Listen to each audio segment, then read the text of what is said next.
コンプライアンスに関しては、ご説明は以上の通りなんですが、これと、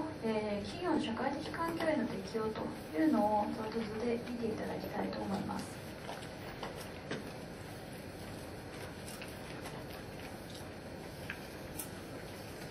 企業活動に関連する法令というのはたくさんあるんですが、先ほどもお話ししたようにですね、社会的要請、ある時点の要請が文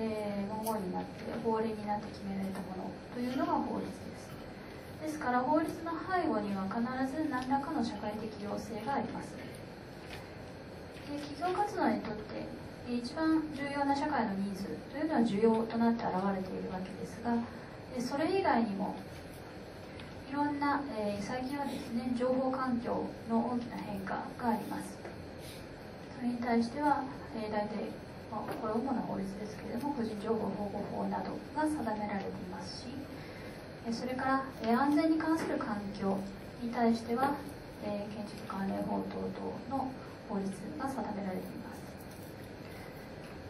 それから労働環境に対しては労働法が、競争環境に対しては、独占禁止法、それから自然環境に対しては環境法、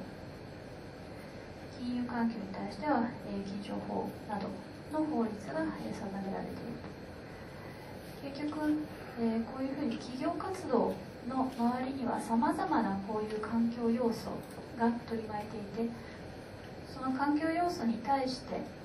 ある時点の社会の要請というのはこういった法令になって定められていると。で、ただその社会的要請というのは変化を続けているし、その変化に合わせて法令というのはどんどん作り変えられているわけではないので、日本でですね。なので、我々が見なければいけないのは法令そのものではなくて、法令の背後にある社会的要請であると。今現在の社会的要請は何なのかということに注目するのが重要だということです。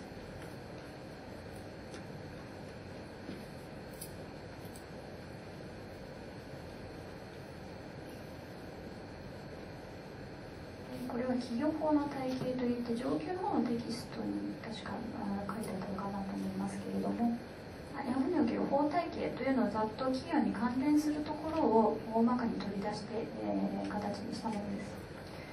一番上にあるのが憲法、これが、日本の根本的な規範になりますので憲法があって、そこから直接的に定められているのが下の労働法だったりもします。で、民事法の基本法としては民法がありますね。で、その、下に要は会社に関係するものとして会社法があります。それから金融関係に対しては金商法、刑事系の基本法としては刑法が定められています。競争関係については独禁法があって、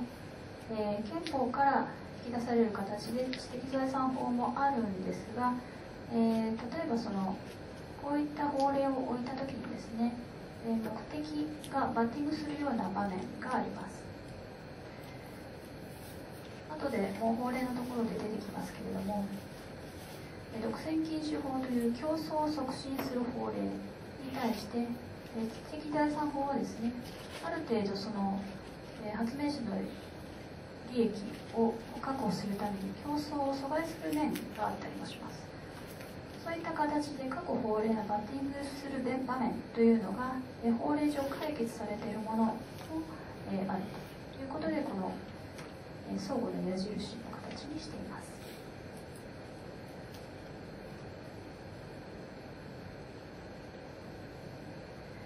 なので、法令を解釈するにあたってですね、こういった位置関係も少し頭に入れておいていただけるとテキストに見やすいかなというふうに思います。次に検定の内容についてお話ししますが、初級の場合はですね、多種選択式4択の問題が40問出題されます。で、内容としましては、今申し上げたようなコンプライアンスの方法論、それからコンプライアンスに関わる重要法令についての基本的な考え方や原則論の理解を問う問題ということになっています。で、テキストはこの初級コンプライアンス、初級ビジネスコンプライアンスというこの赤い本になっていて、初級の場合はですね、このテキストから、大きく逸脱しない内容で出題をすることになっていますので、テキストをきちんと勉強していただくことが重要です。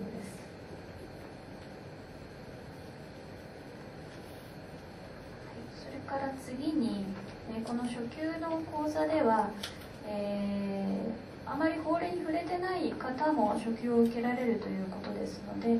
法令について若干の説明をしておきたいと思います。先ほどもお話ししたように、法律は何のためにあるのかということを考えてみますと、社会的要請をその時点で具体化したものですよということをお話ししましたが、社会において多くの人やあるいは組織というのが存在している以上、何らかの決まりや規律というのが必要です。そのために法令というのが作られるわけですが、これはその時点で作られた時点での社会的要請を具体化したものだというところを押さえておいてください。で、法律は日々ご覧になっている方がこの中でどれだけいらっしゃるかはちょっとわからないんですが、まず触れてみるというのも一つの方法です。で、読んでみるという場合にあまり大きな、なんでしょうね、会社法とかいきなり読み始めるとちょっと大変かもしれませんが、短めの法令、小さい法令をですね、後で一つ取り上げますけれども、読んでみていただけると構造がわかるかなというふうに思います。それから立法段階でですね、けんけんがくがくと議論されたりもするんですが、法律には一言一句に必ず意味があります。で、多様な解釈をされないように一応考えて法令は作られていますので、そこを意識して言葉の意味というのを、あるいは解釈の仕方というのを、ある程度ルールを学んでおく必要があります。で、今はネットでいろんな情報が出てますので、わからない言葉があれば調べていただければわかると思うんですが、例えばこのよく出てくるのがですね、およびとか並びにというのの使い方なんですけれども、A&B という時にはおよびというのを使って、その A&B と C&E というのをつなげたい時に並びにというのを使う。あるいは、またはともしくはというのも同じような使われ方ですね。A or B という時にはまたはを使い、大きな括りの時にもしくはというのを使うというような決まりを覚えておいて、条文がどういう意味を指すのかというのを理解していただくということになります。社会的要請の具体化されたのが法律ですから、法律とコンプライアンスの関係を考えた場合には、社会的要請を探る場合のまず第一歩が法令であっても良いということです。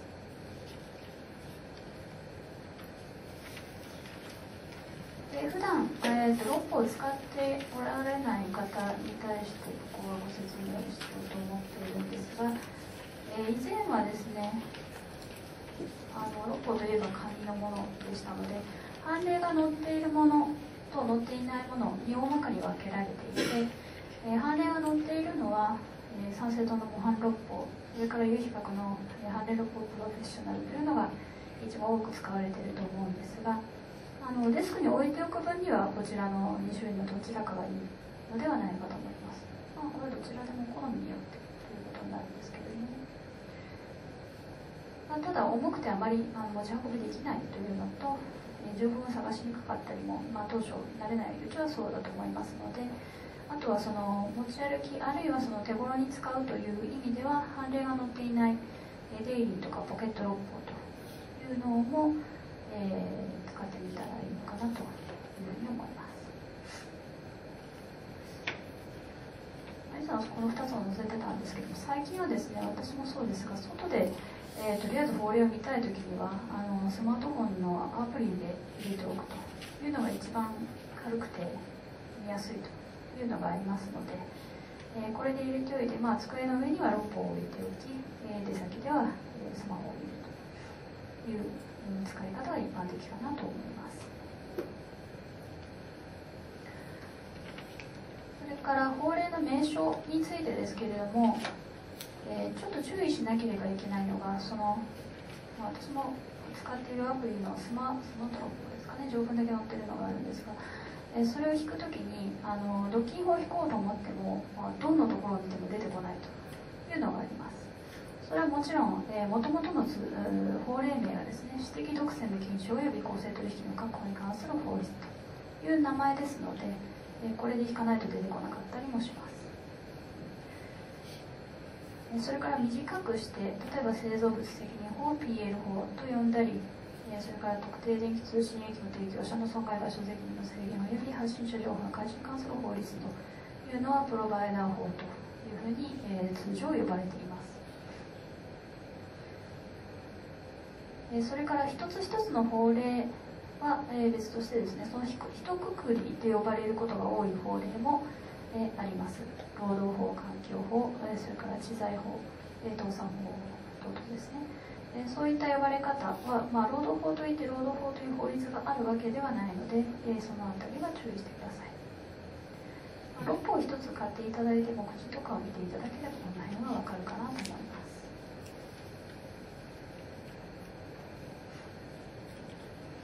具体的に1つ法律を見てみましょうということで、一番短いと思われる法律、製造物責任法を取り上げてみました。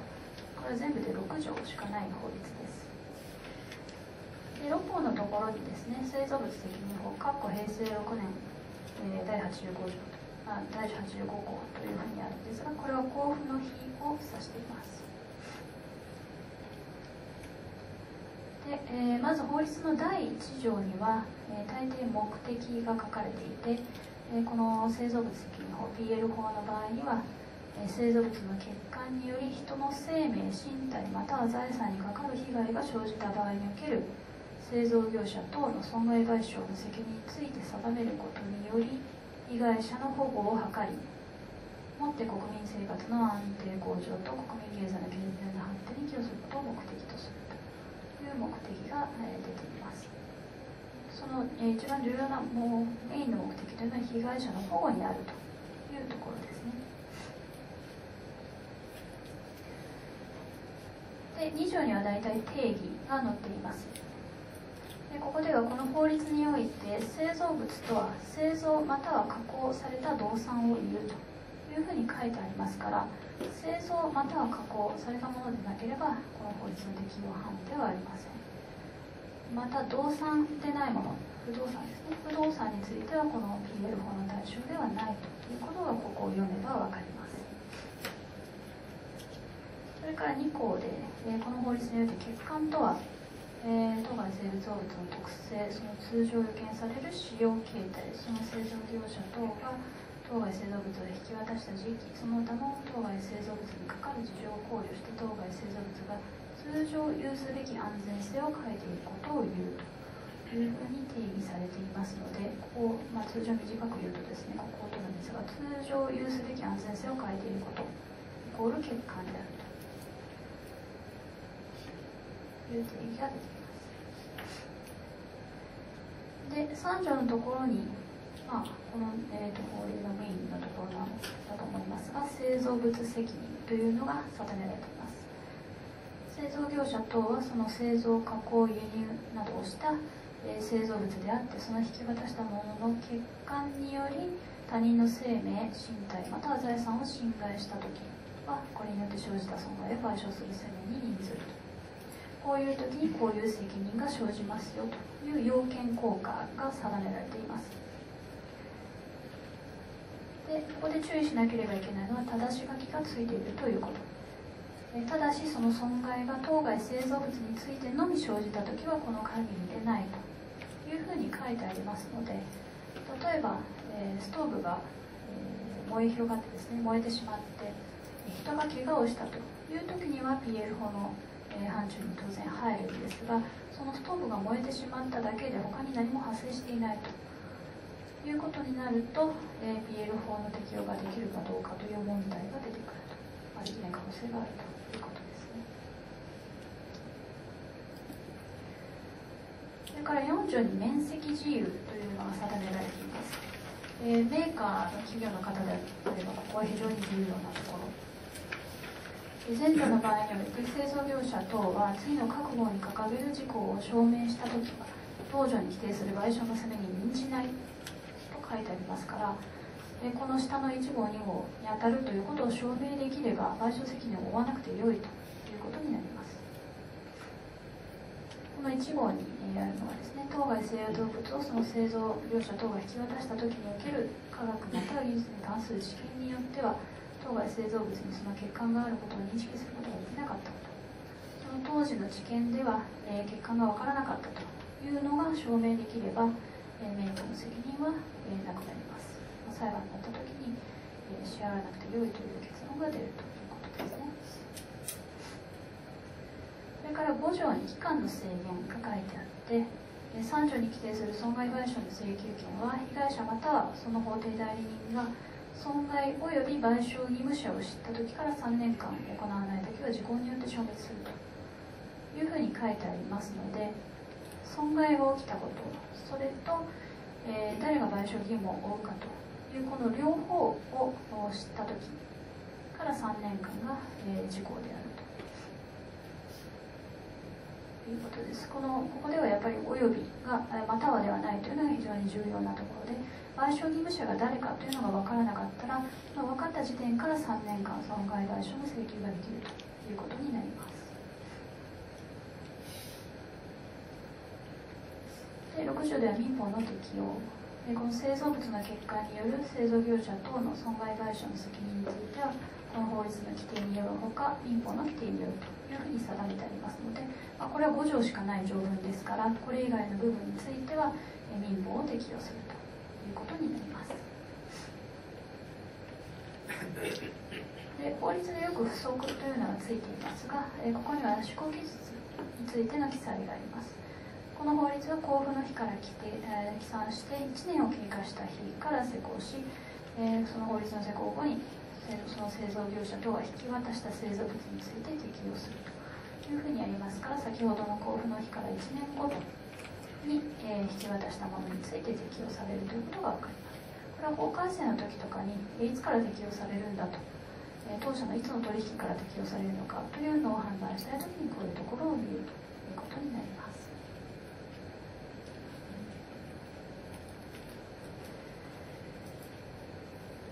では次にポイント講義の方に移りますけれども、コンプライアンスの総論については先ほどお話しした通りですね、フルセットコンプライアンスという考え方、それからコンプライアンスというのは社会的要請への適用だというところを押さえていただければよろしいかと思います。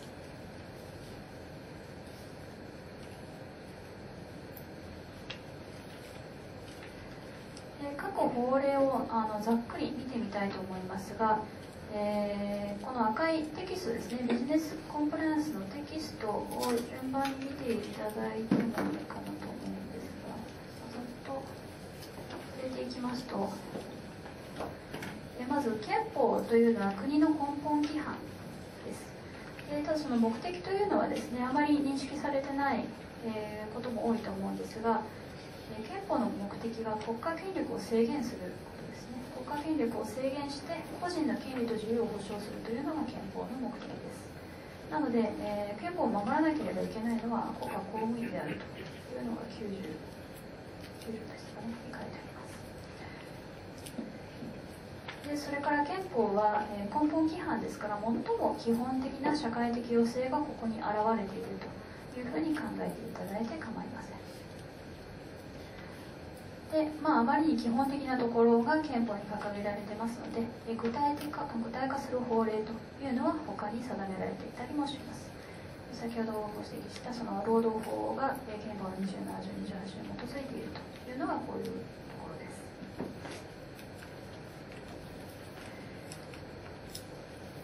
それから次にテキストに、取り上げられている民法ですけれども、民法はですね、ここのテキストに書けるような内容の中身ではないというのが、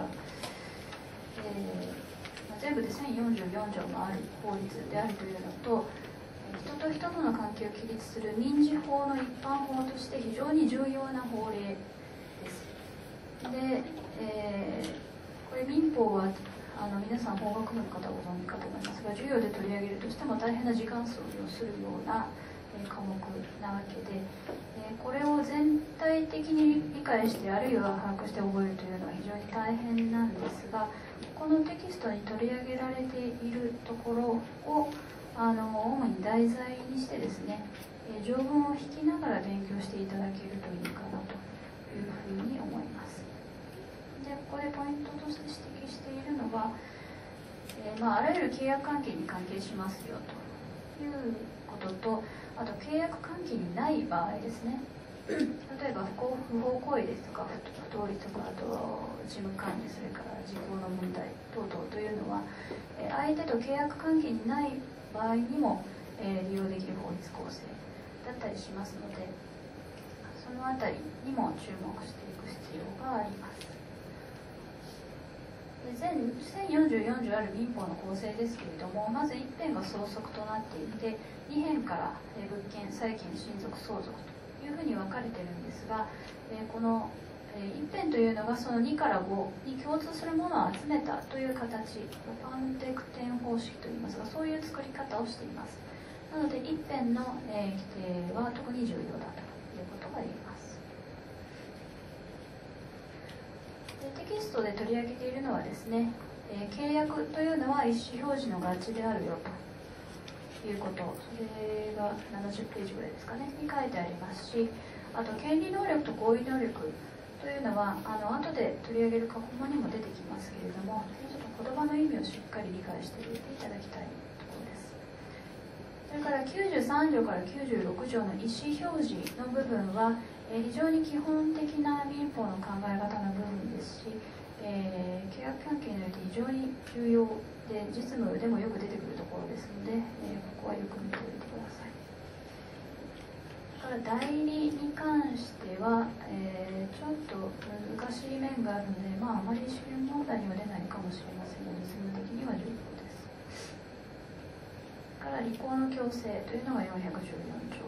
債務不履行責任、よく損害賠償請求で使うのがこの債務不履行責任415条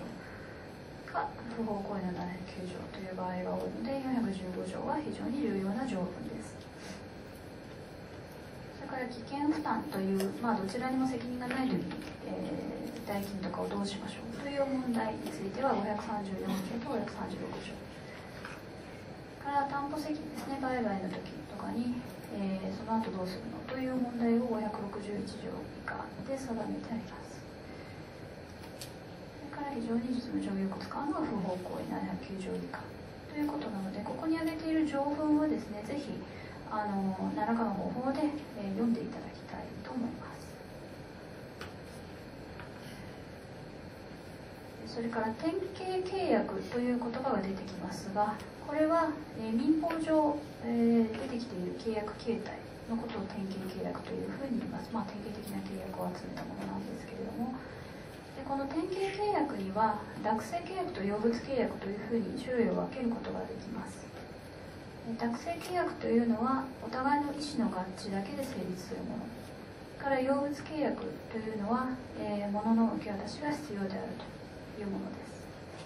でその区別は、割と重要なので、ここでは解説のところにですね、テキストの中に、これは諾性契約ですよと、擁物契約ですよというのは、記載してありますので、そこをよく読んでおいてください。で取り上げられている契約4種類ですね、売買555条と消費貸借587条、賃貸借601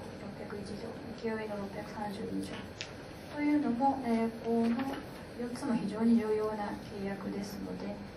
この辺りも一度条文をよく読んでいただきたいと思います。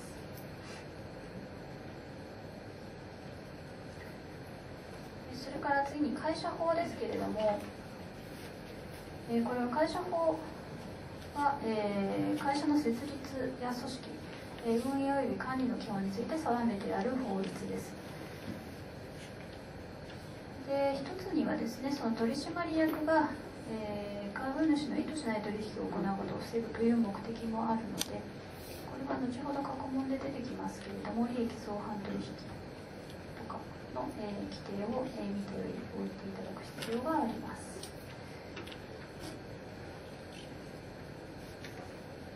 解消法の中では、これは全1000条ぐらい979条あるんですけれども、半分以上の550条が株式会社に関する法令です。もちろん重要なのは株式会社の部分ですので、この辺りを重点的に見ていただければと思いますし、ここに挙げている監視の4種類とか、発起設立、没収設立と、あと自衛権と協力権、施設的設置機関と機関の役割というところは常に式にも記載されているところです。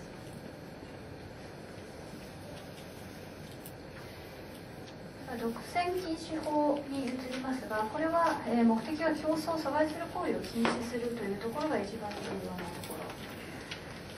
すね。で公正かつ自由な競争を促進するというために、禁止されているものは3本大きく分けてあります。不当な取引制限の禁止、私的独占、それから公正な取引法というところで、この区分けとこの言葉の内容ですね。例えばその、カルテルってどういうことなのというようなところをよく理解して入れていただければと思います。でこの独占禁止法については、公正取引委員会で、ホームページにパンフレット等が載せられていて、それが非常に分かりやすくできていますので、そちらも見ていただければいいかなと思います。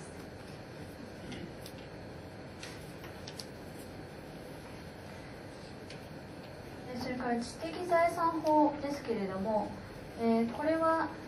それぞれ、特許法、著作権法、商標法がテキストに載っていますが、そうですね、3種類載っていますが、それぞれ保護の対象が違っています。知的財産を保護しようというところのものなんですが、特許法は発明を保護するという点で、実施権、要はライセンスですね、で利用できるように、その、保護と要は、社会的に有益な利用というところの調整を図っているというものです。で著作権法の保護の対象は、著作物。著作物に何が当たるかっていうのは意外と当たりそうにないものがそこに入っていたりもするので、これはテキストで項目を見ておいていただいた方がいいかなと思います。著作権についても利用許諾を得る、あるいは引用とかでその利用方法を定めている。商標法については、商標ですね、ロゴとかマークなどを保護するもので、これは条文の構成自体も特許法と似ていまして、使用権で利用できるようになっています。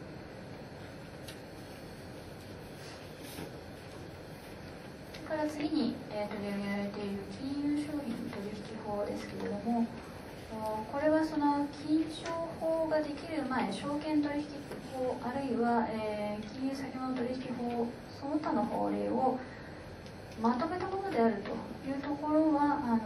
理解しておいてください。何がどう変わったのかというところですね。以前はバラバラの法令で規制していたものが、その隙間を縫うような、事案が結構起こったものですから、それを横断的に、規制する方向に、移ったというところが重要なところです。でこれ基本的に考え方の根本にあるのが、投資家というのはその発行している発行企業が開示している情報と、市場で形成された価格を材料に投資を判断するんだという原則に基づいて、その情報開示の規定とか、あと市場が、きちんと回っていくようにというような決まりを定めているものです。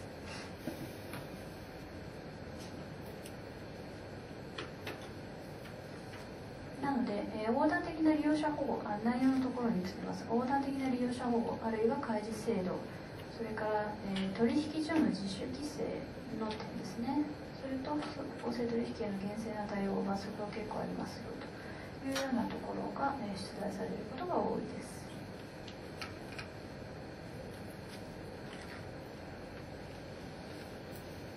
それから情報セキュリティに関する法令というのがインターネットとコンプライアンスという5章のところにまとめて、あります。一番重要なのは会社でもよく使われると思いますが、個人情報の保護に関する法律で、この個人情報保護法についてはですね、いろんな内容、定義が非常に重要になってきます。個人情報とは何かとか、個人情報取扱事業者とは何か、よくこれが個人情報保護法は最近話題にはなるんですが、取扱事業者でない方、要はちゃんと適用を受ける、場合じゃない時にも非常に気にされたりする方が多いので、ただ法令の適用というのはこの事業者に限られるよと、取扱事業者に限られるというようなところを押さえておいていただければと思います。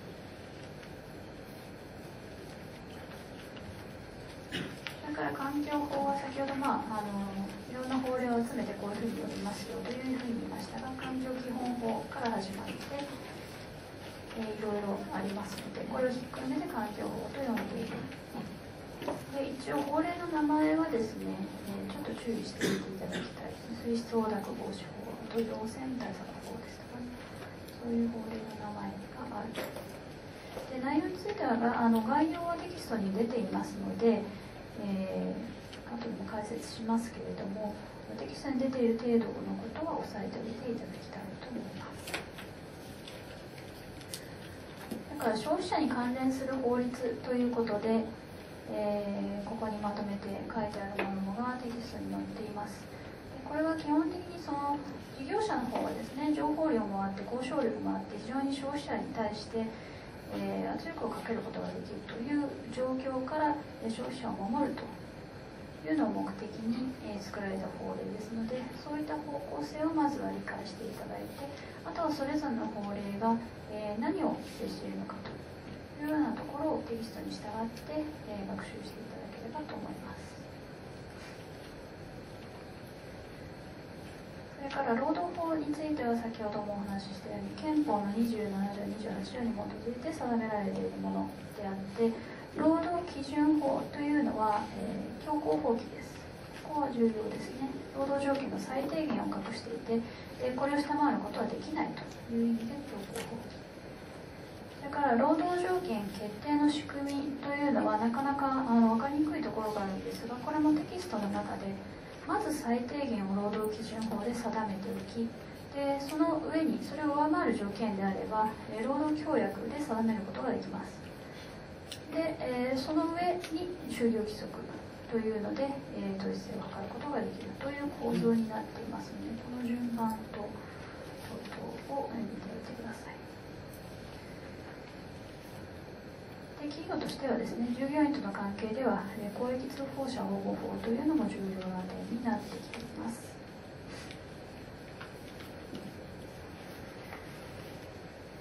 それから近年 IT 化の進展に伴ってインターネットに関する法令が利用される場合が多くなっています。一番重要なのは電子商取引法、一番上の法律ですね。契約の要素に特定の錯誤があった場合に民法の例外を定めているというところで非常に重要です。これも後の過去問で検討したいと思います。それから不正アクセス禁止法ですとか、プロバイダー責任制限法、あと特定電子メール法等々が定められていますので、このテキストは意外と幅広くと言ったら変ですが、要は企業が関わるようなところを法令にピックアップして載せていますので、ざっとでも読んでおいていただけると、いろんな問題への対処が柔軟にできるのではないかなと思います。今、ざっと法令のところも見てきましたが、テストの出題傾向としてはですね、第1部の総論、それから第2部の各論、各法令のそれぞれから出題されます。で、各論の部分は、総論はコンプライアンスに関するところ、で各論の部分は各法律から、まんべんなく出題されますので、特定のところを丁寧に勉強するというよりは全体的に何度も読んでいただくというのがいいのかなというふうに思います。で、初級のテストは基本的にその、難しくしない方向で作問はされているので、テキストをきちんと学習していれば解けるということになっていま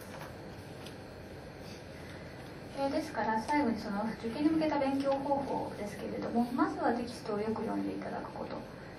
それから、重要だと思う部分や気になるところには線を引いたり、